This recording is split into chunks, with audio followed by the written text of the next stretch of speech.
తాజా వార్తలను అందించే ప్రెస్ న్యూస్ కి స్వాగతం.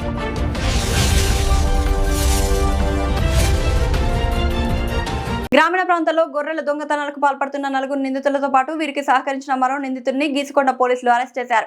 వీరి నుండి పోలీసులు సుమారు 1,60,000 రూపాయల నగదును స్వాధీనం చేసుకున్నారు. పోలీసులు అరెస్ట్ చేసిన నిందితుల వివరాలు: బదావత్ సాయి చరణ్ అలియా సిద్దు, 19 సంవత్సరాలు, ముగ్దుపురం, నర్సంపేట, వరంగల్ జిల్లా. నెంబర్ 2 ఎండి గౌస్ పాషా, వయసు 18 సంవత్సరాలు, పోసం మైదాన్, వరంగల్. కోట విశ్వతేజ, వయసు 18 సంవత్సరాలు, కాశీబుగ్గ, వరంగల్. రాయపురం సాయి, వయసు 23 సంవత్సరాలు, ఇల్లందు, వర్ధనపేట, వరంగల్ జిల్లా.